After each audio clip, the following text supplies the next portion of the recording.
and welcome, and thank you for coming along. Happy Thursday.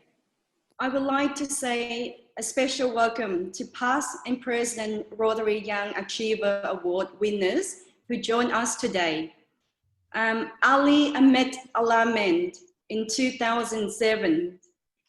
Joseph Clifford, I think he'll be joining us soon, in 2007 as well. Ashley Poe in 2016.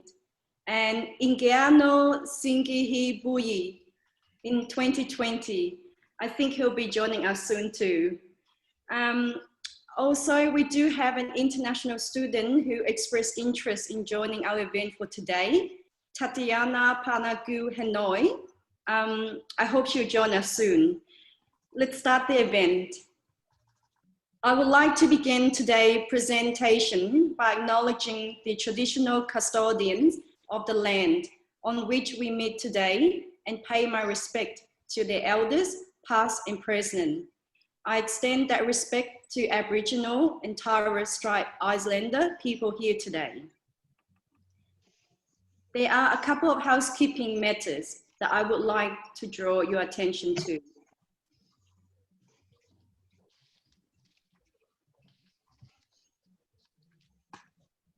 Just going to share the agenda here. Firstly, this event is being recorded for training purposes. Second, all attendees will be muted when not speaking to ensure a clean listening experience for everyone. Following the presentation by our guest speakers, there will be time for a Q&A. So please remember to post your question in the chat box. Now, it is my pleasure to welcome our President, Mary McLeod, to make a welcome remark. Thank you, Shanti. On behalf of Melbourne Rotary, I'd like to thank you all for joining us today and welcome you to our new and emerging leaders session. Shanti and her team are inspirational in the projects that they support and the efforts that they make to connect with other like-minded individuals such as yourselves. Can I especially welcome the past 2020 Young Achievers alumni?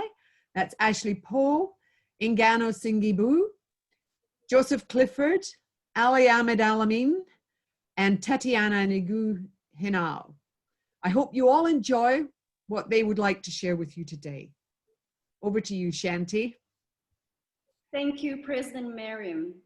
And here is a 1-minute video of our Rotarians of Action.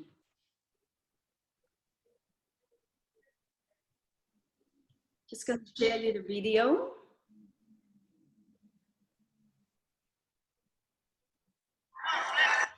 Connections make powerful things happen, uniting individuals and communities. We are Rotary. We are people of action. And together, we turn great ideas into reality by accessing our networks, our experience, and the best of ourselves to make a difference. Around the world, Rotary brings leaders together to build new friendships and to solve problems. Like in Austria, where generations work side by side to come up with innovative ways to build sustainable housing and community centers, everyone learning from each other. In India, volunteers run a mobile blood bank to help provide a steady blood supply for their local community. And in Taiwan, people are working hard to get vulnerable citizens the support and services they need. With over 1 million members, we know what people can do when they come together. In your backyard and around the world, there's power in our connections. Take action with us. Find out more at Rotary.org.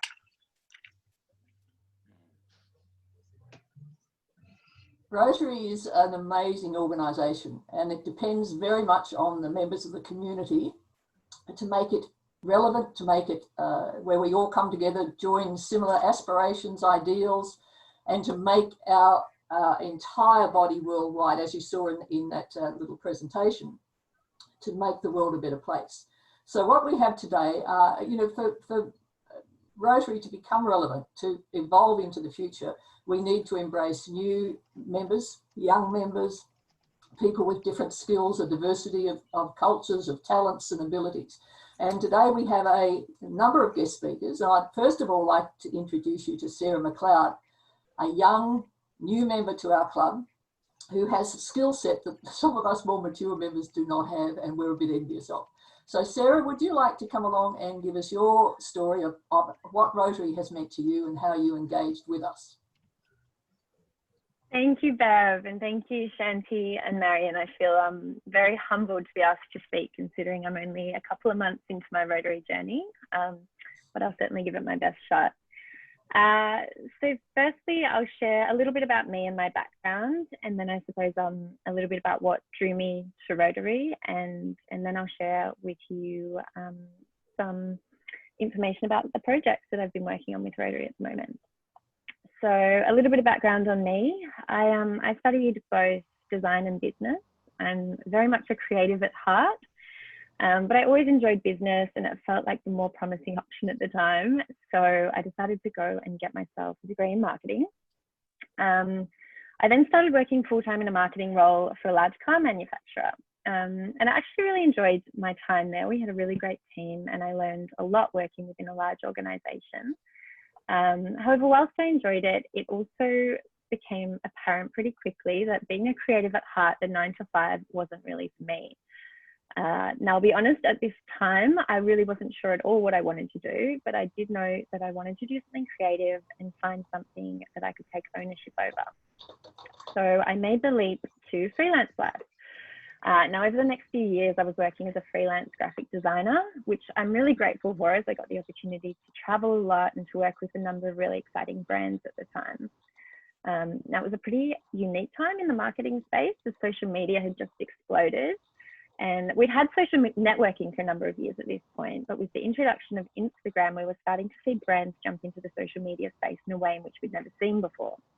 Suddenly, you didn't need to have a large marketing budget to reach your audience, and not necessarily, to be honest, a great product. You just needed some really savvy social media skills. So I began to upskill in this area, and I began to start working with small brands to leverage their social media marketing. And it became apparent pretty quickly that this was a space that was going to explode. So I devoted more and more time to this area, and I eventually decided to consolidate my skills and open up a boutique creative agency. So this is what I'm invested in today. We specialize in branding, content creation, and product development, and I run this alongside a couple of small lifestyle brands. So that's a little bit about me. Now a little bit about my introduction to Rotary. So I was first introduced in an informal capacity by my mum, who some of you may be familiar with, as she's Melbourne Rotary president. Now she joined, correct me if I'm wrong here, Marion, but I believe it was around 10 years ago. And I must say my initial thoughts were that Rotary was somewhat of an organisation for retirees. But I pretty quickly realised that Rotarians were indeed people of action, and I watched my mum assist with numerous events, fundraisers and initiatives. It was not too long after that I was invited along to my first Rotary event. So I was invited as a guest at the International Women's Day Breakfast, which, as many of you know, is an incredible event held each year at Palladium in Crown. And I tried to attend every subsequent event when I was in Melbourne, and even assisted mum at times at 5 AM wrangling the speakers and getting them into the green room. I was then asked a number of times by my mum to help assist with marketing flyers for some Rotary projects. And at this point, I wasn't working hands-on in design as much, so it was a really nice opportunity for me to kind of dust off the old skills and help make an impact in the community at the same time. So I guess what finally motivated my move to join Rotary was really witnessing my mum in the lead up, I think, to her presidential year and seeing her passion and commitment. And I kind of thought an organisation which can capture such passion and purpose is something really worth getting involved in. So considering I had a little bit of extra time on my hands because of lockdown, I decided to formalise my involvement with Rotary. Now, I'd volunteered over the years with a number of organisations and NFPs, but always in a very hands-on grassroots capacity. And what I really liked about the Rotary model was that it offered a structured environment in which I could use my skill sets to give back to the community. And I think that's the real sweet spot for Rotary. It's an organisation where you can combine your passion, your skill set to create a really great impact for the community, be it on a local or a global scale. Now, when Shanti asked me specifically to speak about leadership, I was initially hesitant, as obviously I've only been in the club for a couple of months. But upon reflection, I realized that I've quite quickly stepped, or maybe fallen, into leadership roles. So for instance, I've been able to assist the communications team to lead the design direction of Rotary moving forward. So in this sense, there are some real opportunities within Rotary to take the reins on a project or a role, which is something that you can't always get the opportunity to do at such a young age or within much larger organisations. Now, in regard to the next 12 or 24 months, I've been working with Shanti to flesh out a concept for a new community garden initiative, which is very exciting. So we are hoping to be able to bring some micro community gardens to the inner city and to provide a space for the community to interact, engage and give back. So very much in its infancy, but I am very much looking forward to working on this project in the next few years of my Rotary journey. So thank you. So thank you so much, Sarah. I want to say to anybody, if you have any questions for Sarah or any of the other speakers, please post them on the chat page and we will give you the opportunity to hear from specific answers to specific questions. So Sarah, just because Rotary is inherently leaders in the community coming together who share similar ideals, have you in any way found it intimidating to be amongst the more mature members who are openly embracing younger membership these days? That's a great question, Bev. Look, initially I probably was, but I found everyone to be so incredibly helpful and supportive. And I mean, it's particularly difficult in this time because I actually haven't met a lot of the members face to face yet. So it's all been online through Zoom and WhatsApp. And I mean, we're so lucky that we have access to all of those platforms. But no, I felt so supported. Everyone has been really, really helpful and really helped me fit in. I feel like I've just sort of fallen straight into the team. So it's been really great. That's fantastic. And look, we're now, Sarah, will come back to you later with some more questions, I feel very sure.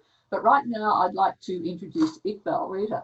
Now, Iqbal is in a unique position because he has had the great benefit of living in many countries around the world.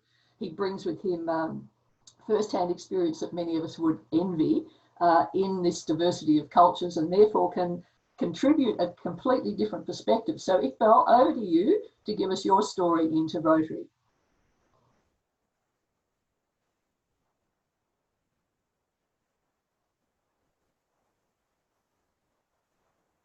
So have we lost Iqbal there? Are we coming across? So all we need now is Iqbal on camera. Sarah's had her time, and if we can cut across to Iqbal, that would be fantastic. Iqbal, you're on mute. Can you check? Okay, can you hear me now? Can hear you, thank you. Okay, oh, that's good. Okay, thank you, Bev. Distinguished guests and fellow Rotarians. I just want to say that I'm really humbled and honored to say thank you for the opportunity to speak to you and to express my experience and why I joined Rotary Club of Melbourne. Rotary Club of Melbourne is a unique organization where everyone meets for a common cause. This involves members from all walks of life working on shared community projects to make life better for everyone. Not only this, it also shares the tradition and value of service above self. But before I start, I want to actually share my interesting background. My grandfather, he was born in India. He was an architect and he moved to Uganda in 1937. He was the head of the Geological and Land and Survey Department. And my father, he was actually born in Uganda. And during that time, I think there was an Idi Amin. He was the president of Uganda at that time. He was a very close friend of my grandfather's. There was no universities in Uganda at that time. So from Uganda, he moved to UK to study his civil engineering, and where he actually settled later in life. I was born in Pakistan, and I was very young when I actually moved to Melbourne. I grew up in Melbourne. I went to university in Melbourne, which is Monash University, and I actually graduated from by taking the Bachelor of Computing Technology degree. I'm married, currently no children, but we're planning, and hopefully I'll give you good news soon.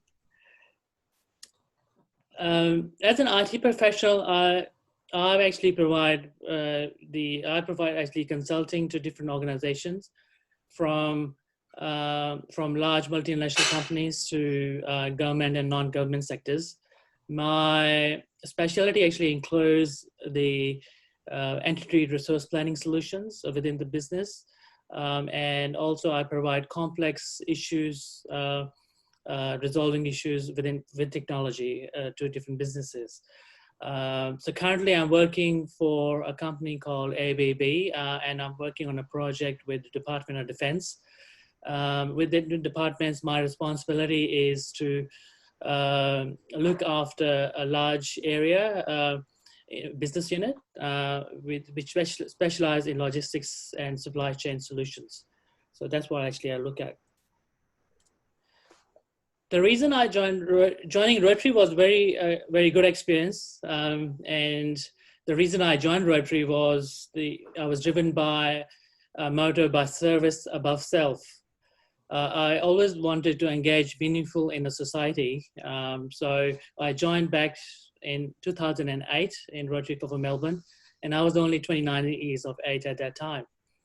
I realized that Rotary Club, I thought initially when I joined Rotary will be a very small organization, especially Rotary Club of Melbourne. But I remember once I met someone over on a lunch meetings. We used to have a lunch meetings before COVID-19 on every Wednesdays, but not anymore. So at one of the lunches, I sat with someone and I realized it's a large group of people, diverse group of people who have actually joined Rotary, who actually come in from all different walks of life. And they all have a different diverse corporate backgrounds. And I was really impressed by the type of people who are actually joining Rotary at that time. The projects I worked in Rotary were actually very diverse. The first project I actually was involved in was a project called Second Bite. The Second Bite is a collection of leftover foods from Paran Market. So I remember on the weekends after work, on the weekends, I used to go to Paran Market and collect some leftover foods and distribute to among the needy people. Another project I worked within the Rotary was the Membership Engagement Committee, which actually assists members to help to engage on different Rotary projects, because Rotary is a large organization. And also Vocational Services Committee, which is the recognizing people from different community by giving them vocational awards. So this is also a very active committee within Rotary Club of Melbourne. The Rotary Club of Melbourne is basically has an immense impact on my life. And it's basically a second family after work, basically. So, and also it provides you an opportunity to learn new skills.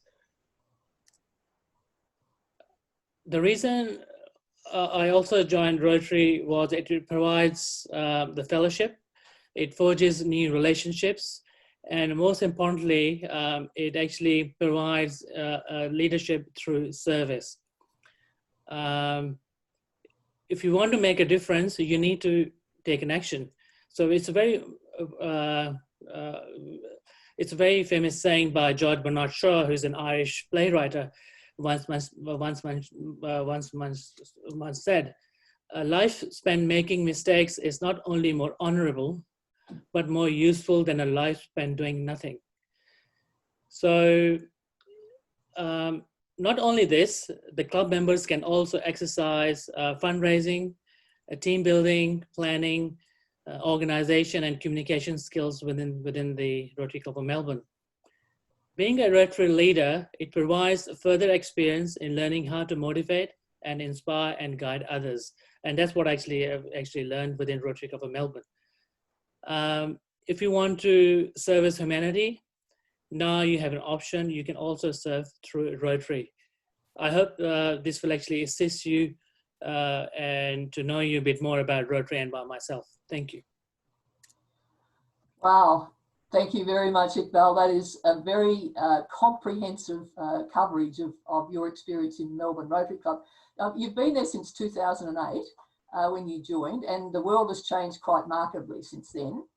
So is there anything that you feel that needs to change currently in Rotary as a movement?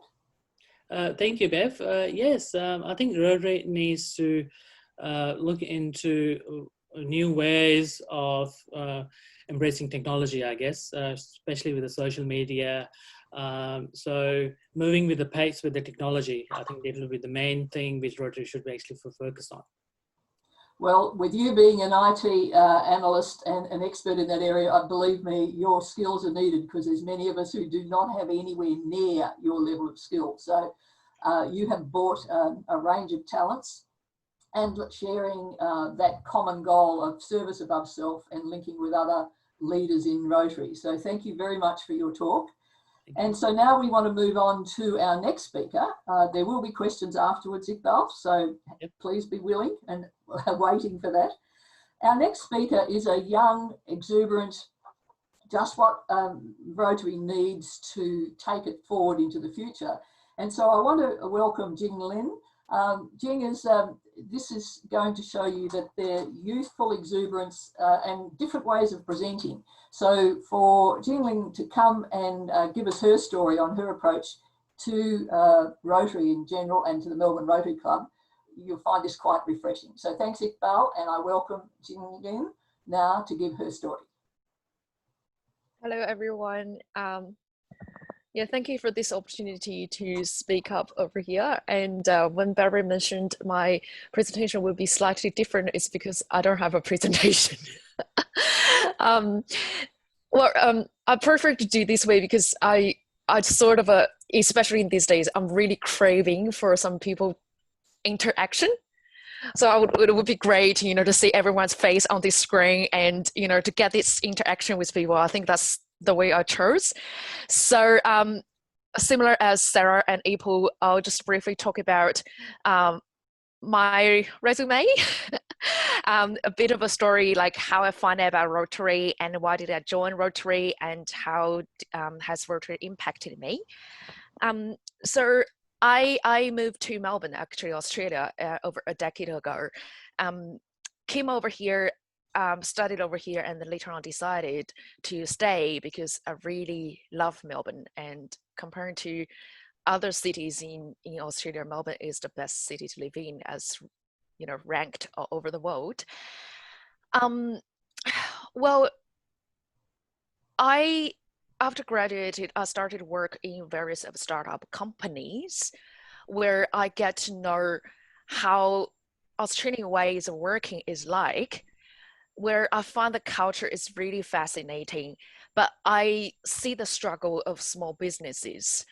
That triggered me a couple of years later, wanted to get more involved in roles where I find my little effort could make a difference. So later I decided to join Victoria Public Service.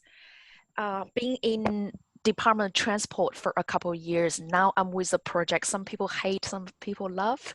It's called Northeast Link. Years with the public service, I get to see my little effort put in that can have a bit of contribution to Victoria's society and community. But I find with such a big, you know, a department organization, the change I can make, the contribution I can put in is small. Like I definitely make a little bit of difference, but I can't see it. And then later I want to be more involved, more kind of in the front line. That was the time I decided to look for some volunteering jobs.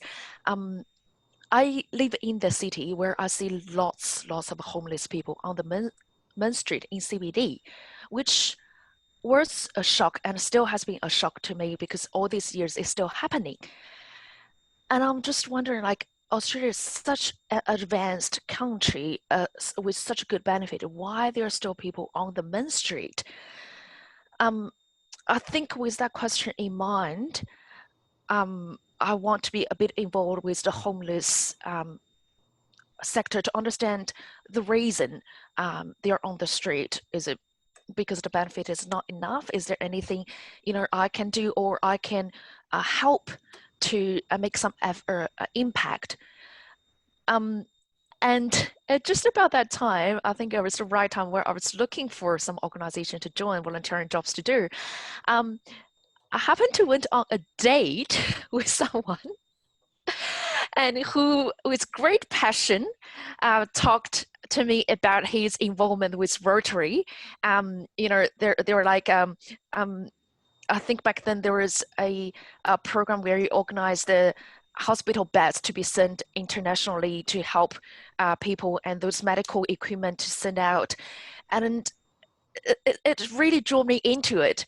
The date didn't work out, but I did bring something out from the date is, I get to know more about Rotary Melbourne. And it was from there, then I went on the website to get more research to see what does Rotary Melbourne do. If this would be some organization that I'll be interested in, then I reached out to each of the clubs to get to know them a bit more. And back then it was Evans, Mr. Evans. He brought me in, introduced me in, and at that time I wasn't that comfortable. It's like, how does the organization work? There's so many people, it's so hard to remember the names. And he said, make yourself feel a bit comfortable, see if you want to join or not, it's really up to you. And how about come to our lunch meetings to see, what do we do? Back then, where I work was right next to Sofitel, so it was a great opportunity. So I went to the launch meeting a couple of times, where I really enjoyed, the speeches from the guest speakers. Every launch, it has a different topic, and the fellow Rotarians are so welcoming. Everyone shook my hands and asked me about questions. I just feel, I don't feel like uncomfortable at all. I was so welcomed. Everyone was so nice. I had a great experience from those launch meetings, and later on I decided to join. Not long after that, I've decided to join. Here, I think that covers a little bit like why I want to join Rotary and how did I find out about it. And then after I joined, I clearly understand that this is an organization where there are so many experienced Rotarians. I'm here at the beginning, especially at the beginning, to learn from the fellow Rotarians, to understand how they do things, to be impressed about their passion and things. So I didn't commit too much to it, because what I believe is overcommitting something and not be able to deliver is worse than not committing at all. So I joined beginning of 2019, and ever since then I have been involved in the second bite, similar as Ipoh, where instead of a Paran market, I was in the Victoria market. My place, I live quite close to Victoria market. At the beginning, or still, I think it's the Rotary experience at the beginning for me is to step out of my comfort zone. I think the first day I was paired with a lady who was also her first time as well. So the two of us were like, what do we supposed to do? Do we push the cart or not? So, but lucky Jen knew we were all newbies, so Jen Mountfort was there to help us. And so one team, Jen was able to point out which shops normally donate and which don't. And she was like, go ask that one. I'm like, how? So it was that awkward. But it gave me an opportunity to go out to chat to the owners. And instead of, what I normally do in the Victoria market is like, excuse me, how much is this? Now I have to say, hey, do you have anything you want to donate to Second Bite? It was really stepping out of my comfort zone. It's like, you're asking something like asking for help, which is not practically what I do. It's something different, but with the experience, I think I'm getting more and more comfortable. Even for those owners, they normally don't donate. I would go and ask, have a chat with them. They will ended up donating. Not like I'm like, you have to donate to me, but they just voluntarily donate. So it's quite a rewarding experience.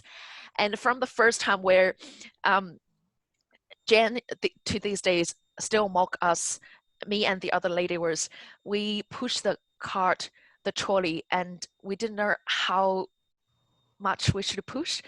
So the cart fell twice with heavy food in it, with meat, like you couldn't lift.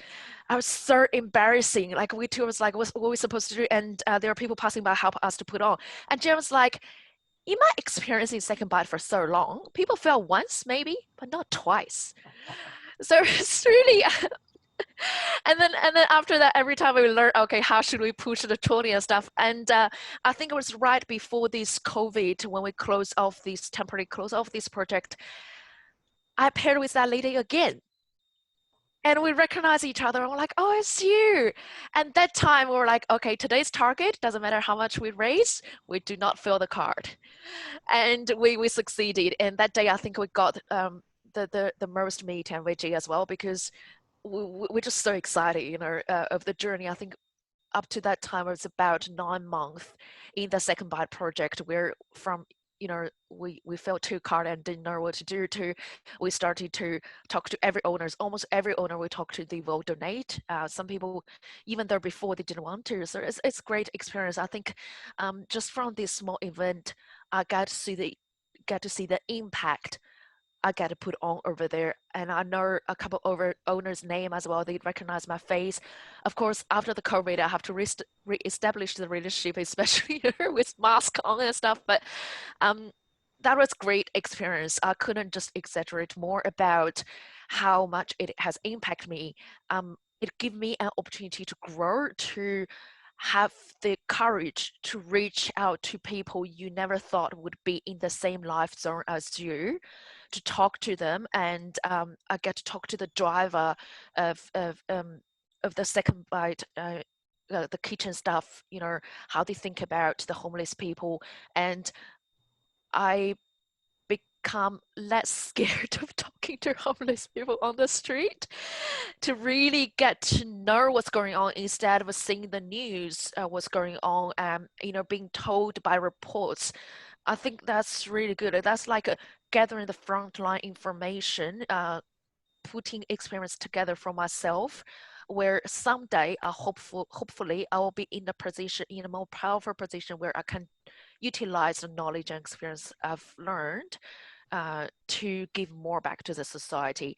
I think at the moment I was just giving back a little bit, like with the ability I have. Can I step in there, Jing? Yeah. You know, you're so refreshing. We could listen to you for ages. It's interesting to see what you've learned and how you've grown in it. And because, you know, we're in such a time of having to evolve, are there things that you would like to see operate differently? You know, in the time that you've been with us, do you think that we could change how we approach some of our projects and the way we administer them? Well, like I'm not quite sure like how many of the Rotary projects are operated. So far, it's only the second bite International Women's Day that I've got involved in, and also, you know, going to the launch meetings. I think not just for Rotary, for many other organizations as well, especially with the COVID-19, one thing we could learn and adapt to is to bring more things in the online platform, where especially for the launch meeting, I find nowadays my office has moved. I haven't been to the launch meeting for such a long time, even before the COVID, including the travel time and the launch time. That would take roughly about 2.5 hours if you really want to, you know, chat, get connected with Rotarian. That's my purpose. You go to those meetings. I think for people who have time, like retirees, that would be great to see people face to face. And for people who really have to work on that day but also want to get involved, it'd be good such a session could have a stream function where people can stream in. You just have lunch in your kitchen, in your office, and do that. You still raise questions, get really involved. I think Rotary, by sharing the small stories I talked about, is more of the connection, connecting with fellow Rotarian and connecting with the community by all means necessary, by face-to-face, by using technologies, or even one day, you know, we have a helicopter, we do that. So, whatever way, I think we just need to adapt to all kinds of ways we can use to you know, connect people who prefer to read paper, yes, read by paper, who prefer to read email, yeah, do that. So we provide the means to connect people. Yeah. I thank you very, very much. And I think everybody will agree it's really refreshing to have somebody with the insight that you've had from a completely new perspective. So thanks very much. Now, Thank you. We'll have more questions later. And I'd like now to move to introduce our next speaker, Nick Pelham. Now, Nick has, again, a completely different approach to Rotary. He's been fortunate enough to have to be a member of Rotary clubs in different states. And is involved very much and has family supporting him now. And Nick's role involved with the Metro trains, a bit different to Jing's involvement with the Northeastern Link. But if you could now, Nick, give us your insight and your experience in Rotary to this point in time. Thank you. Yeah, absolutely. Thanks, Bev, and thanks everyone for the opportunity to sort of share my experience of being in Rotary. And I guess I'd like to talk a bit about flexibility with Rotary and the things that are important for me. So I've just used a couple of pictures to sort of tell my story. So maybe if we go into the next slide, that'd be good to sort of say about who I am and my experiences. So I started my career in the Navy. So I was a naval officer, and I got to travel all around the country and all around the world really with that. And the little picture there in the top left is one of the patrol boats that I used to work on up in Cairns, where I used to do border patrol works across Australia. And so now my job is working with Metro Trains. So we're the operator of the Melbourne train network, and look, we're having an interesting time at the moment, aren't we? So normally we're a pretty important part of Melbourne's DNA. So we'd be moving about 800,000 people every day in and out of the city and getting them to where they need to be every day.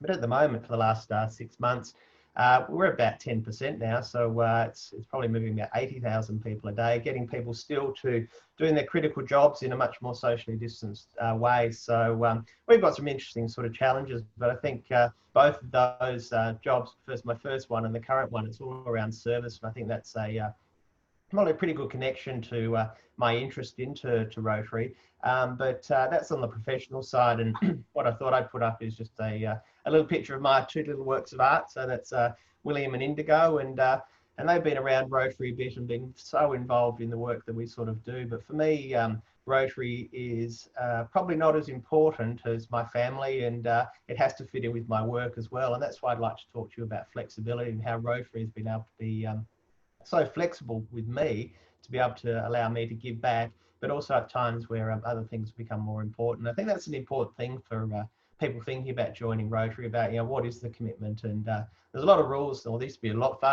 more rules around what you were and weren't allowed to do, but I've got a pretty strong view. It's more important to have quality people over people that just turn up every week.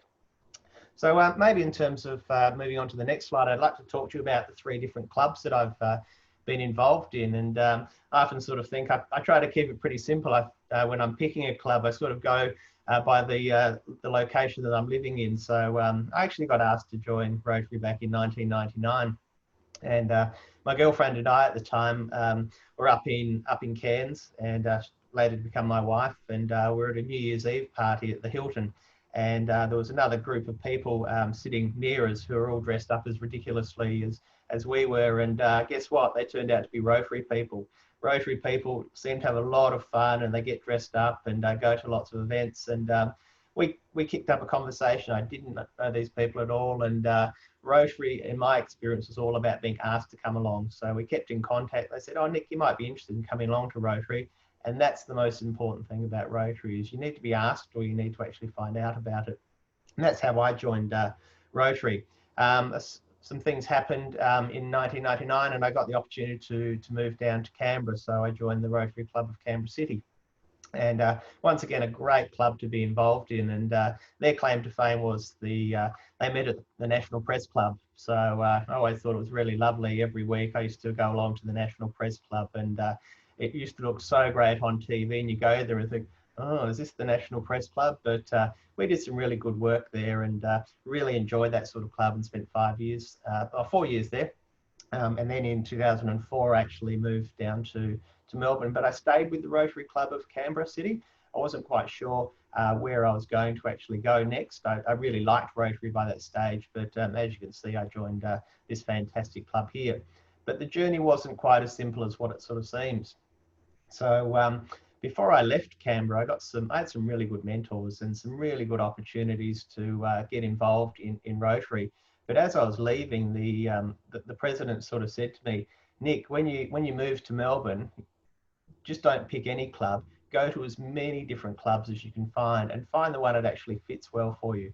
And that was a great piece of advice. So it took me quite a period of time to find the club that I wanted to join. And what I would do is I'd go along to these clubs and sort of say, oh, g'day, my name's Nick. I've been in Rotary for a little while now. Keen to find out about your club. And at the end of the meeting, I just sort of sit there and see what happens. And the Rotary Club of Melbourne was different, because I'd sit there and people would always come up to me and talk to me and say, hey, how you going? Tell me about you. Do you enjoy this club? There are so many clubs in Melbourne where at the end of the meeting, everyone would pack up, they'd go, and I'd just be sort of standing there and thinking, wow, this is probably not the club that I want to be involved in. Because for me, it was all about fellowship. And members of the club were so busy doing other things, or forgetting that actually a new member from interstate actually was probably someone that could be very interested in actually being involved in Rotary, but I didn't get that. Rotary Club of Melbourne was different, and that's why I've been a member for so long. So I guess in terms of my background, that's my Rotary experience, but Rotary's given a lot to me. So I thought I'd talk about what have I been able to actually get out of Rotary, what I've been able to give back. So up in Cairns, I was just a new member. I was learning about how Rotary worked, and just turning up was enough for me, and hearing about guest speakers and getting involved and actually having that fellowship. When I moved to Canberra, though, I was wanting to get a little bit more serious and get more involved and sort of develop my leadership skills. And the club that I joined didn't have a youth director, and they sort of said, well, you're young, Nick, you could become the youth director. And I think I did a pretty good job at that, because I did it for 2 years. And then I got the opportunity to move up to the next level. It's called the district level, sort of like at the almost like a state level in Canberra. And I chaired it's called the Rotary Youth Leadership Award. And I did that for 3 years. And that was a program that we run where we took about 50 or 60 leaders aged 18 to 25 on a week-long leadership camp, and taught them all about Rotary and leadership and that connection there. And then when I moved to Melbourne, I've had some great opportunities there as well. So there's a role called sergeant, and I was looking at, well, what's the definition of the sergeant? And it was to assist the president have the orderly running of the meeting. And it's probably a bit of an old-fashioned sort of thing now, and we didn't do it. We don't do that anymore, and I was the last one to actually do that. So I don't know whether it was me and my ability to keep the meetings in an orderly fashion or not, but that gave me a good opportunity to meet everyone in the club, and everyone knew who I was. So it's always a good thing to be able to be involved and actually letting other members know who you are. And I was also then, because of that, got asked whether I'd like to be on the board of the club, and I looked after communications there. So that was sort of some of the stuff within my experience. But then there's also, when I travelled around the world, one of the great things is there's Rotary clubs everywhere, and you do get the opportunity to meet lots of people overseas. So maybe on to the next slide. Just a couple of the locations that I've been able to travel with, and that's one of the great things about Rotary is there's Rotary people all around the world. We all do the same thing. So here's just a couple of the opportunities that I've been able to experience traveling around the world, and sort of being not just my local Rotary experience, but really interesting international experience. So that's sort of the input side of things, but then your life actually has some bumps, and then you have children, and you might change your work location, or for me, changing states, and that's where Rotary really comes into its own. So maybe onto the next sort of slide, Shanti, that'd be good. So this is one of my favourite Rotary photos, and that's Indigo. You probably saw her walking in just before. I think she was 4 weeks old when she had her first Rotary meeting, and that was taken at our Rotary meeting when we were at the Windsor. And for the last 6 years, I've actually been studying. So I did a doctorate of civil engineering. And when you're studying 20 hours a week, Rotary wasn't important for me. So really for up until the end of last year, Rotary wasn't a priority for me.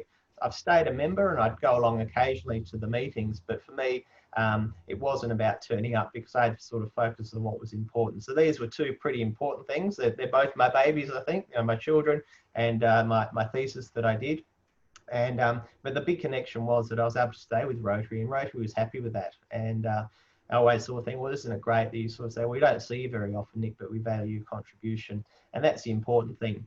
But there's probably some other opportunities that have come out of Rotary. And I think this is my last slide that I've got next, is Rotary in the late 80s created an organisation dealing with child abuse.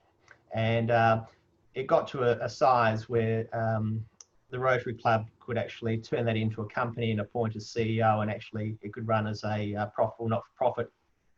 And Rotary had a strong connection with that. And about 9 years ago now, one of the Rotary members, who was an old board member of the Australian Childhood Foundation, sort of said, Nick, I've got something you might be interested in. I'd like you to become a board member of the Australian Childhood Foundation. And a bit like Rotary, I got asked to do it, and I've been doing that for 9 years now. So Childhood Foundation is as a not-for-profit. It's got offices all around the country, and it deals with abuse and trauma, and it's something that I'm really passionate about. So while I might not have been directly involved in Rotary, I was involved in one of Rotary's babies, I guess, a company that's doing such good work that we created. The Rotary Club of Melbourne created that, and something that I've been involved in and really quite passionate about. And it's always lovely to have lovely sponsors like the man you can see on the screen at the moment. My children think that we're best of mates, but I'll keep that illusion up for a few more years before I tell them that, well, he's one of our ambassadors. We don't get to see Chris very often, but that's been my experience with Rotary. Thank you. Nick, that is incredible. I mean, it's interesting to hear that you as a busy person, I know from my own personal experiences, no matter how busy you are and no matter how much you are involved with other organisations outside Rotary, there's still a place within Rotary, because busy people find a way to get things done. And busy people, motivated people coming together are able to achieve far more than the average person sitting out there wondering what on earth to do with their life. You know, of your view of Rotary, and as you said, you've been over through 3 states, what's an essential part of Rotary that you believe above all else should be retained as part of the Rotary movement? Yeah, that's a great question. And I think for me, it's about having diversity of people. So if you had 3 people who are, we'll call them just accountants, they all come together, they always think in the same way. And I think one of the good things that Rotary does is it tries to have as much diversity as possible. And I think, you know, that I had a view when I started, it was for old people, and it's not for old people. You've got to have people who have got lots of time on their hands. You've got to have people who've got lots of connections. So I think having that diversity of the membership is the most important thing that Rotary can do. Sometimes we get a bit blindsided and think about, oh, we'd like to have this sort of person in our team. But what we need to be sort of saying is, you know, we're all here to actually help the community. And for me, without that, Rotary will never be as successful as it has been for so long. Fantastic. Thanks very much, Nick. And that mention about diversity leads me adequately into our next speaker, and then we'll go to questions after that, general questions. But I'd like to introduce now to you Alan Wang. Now, Alan has his own experience in diversity and the Rotary movement, and has a nice statement to make to us, and then we will lead on to questions further than that. So I'd like to introduce Alan right now with his opportunity to speak on behalf of diversity in Rotary. Thank you very much, Beverly, and all the distinguished guest speakers for the very inspiring speeches and all the attendees today. Rotary value diversity and contributions of people of all backgrounds, regardless of your age, gender, race, culture, religion, and social economic status, and etc. I migrated to Australia in my middle 40s with little English. Rotary opened the door to me. I met lots of amazing members here, put hands on fantastic projects together, enjoyed the fellowship, and developed my skills and connections.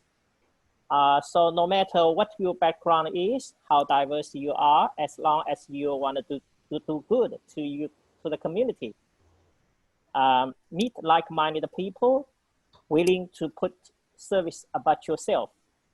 Welcome to join us, the Rotary Club of Melbourne. Thank you. Thanks, Alan.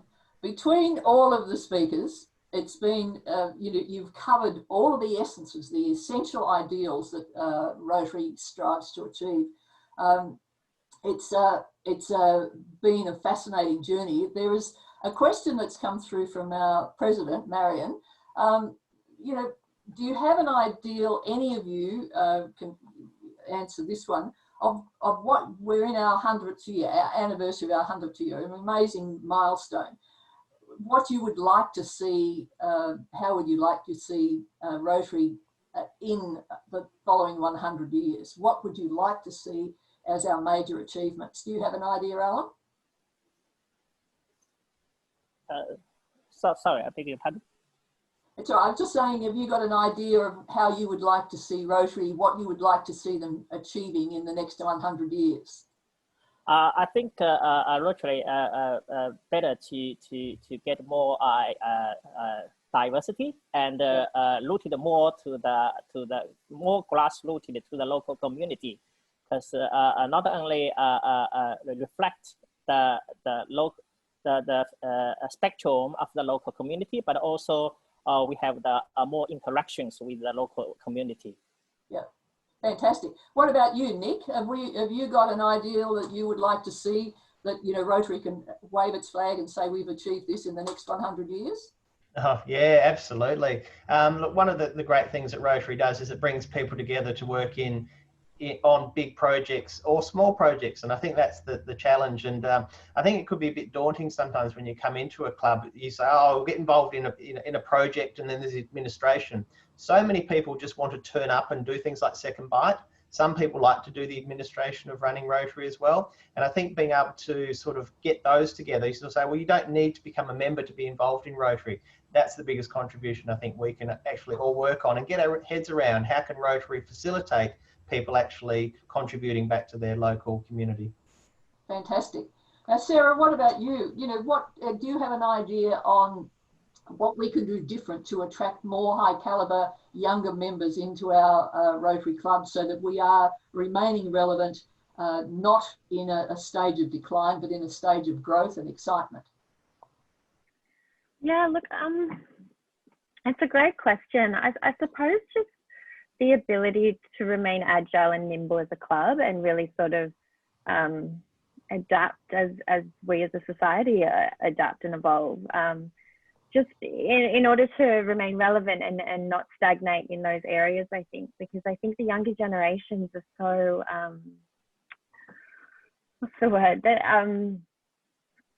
I feel like the change even from my generation to this next generation has been vast. So I think it's really important that established organisations like Rotary tap into that and that they remain relevant in that sense, to make sure that that we are able to engage with that younger audience, because ultimately they will be the ones driving Rotary in 100 years. Fantastic. Iqbal, a question for you. It's interesting because the Melbourne Club is obviously leaders in the community already, and the ideal of being the best member for the project and not the best member on the project is an important one. Have you had difficulty in sort of joining in with other established leaders in the community and finding your niche in any of the projects? Sometimes, yes, thank you, Bev. Sometimes it can happen, yes.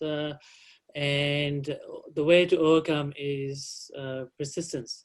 So as long as you are persistent, you can achieve whatever you actually want. So yeah, so the answer would be yes, sometimes it happens, and persistence is the key to achieve the success.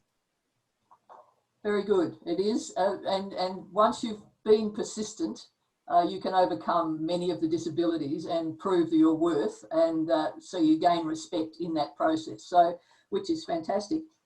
So Jean, just, you know, one of the things, because our world currently is in so much trouble, and we find a predominance of people who want to go out there and light a fire underneath the people, the leaders who they don't think are doing the right job. Do you have any suggestions about how you ignite a fire within people to want to be a contributing member of Rotary rather than criticism, as we're finding today? Well, that's a very deep question, Beverly. It's like a social question rather than for Rotary. Well, I think that this would, I would use like the butterfly impact, where, you know, you can't just, we as each individual person in this society, we are not president or PM. There are little we can do, but that doesn't mean that we cannot do anything. I think if you have a positive attitude, and we're in Rotary, think there are small things you can do, unite with people like-minded to do it together, and the impact will spread out slowly. I think Rotary can do for this hard time, it's just really to set an example, do small things at a time, follow the lead of the right guidance. Yeah, I think that's all it. very relevant. Oh, thank you very much. You know, the interesting thing is that Rotary, like any other organisation, but we are particularly concerned with Rotary because it is where our passion lies, is that recognition that if we share the load, we greatly increase the impact of our efforts. So I thank all of you for participating today and giving an insight into how we attract our future members, the diversity of the people that we have within our club and we have the potential to get. Any of you who would like to continue discussion with us, getting engaged further, you'll find the screen, on your screen, the addresses. I am very willing to follow up on anybody who makes any further inquiries, because what we need is a Rotary Club that is growing, evolving, retaining passion, sharing ideals, and coming together to make our world a better place. Service above self is our ideal. Thank you very much for joining us today, and I look forward to keeping in touch with you in the future. Thank you, everyone. Thank you, everybody.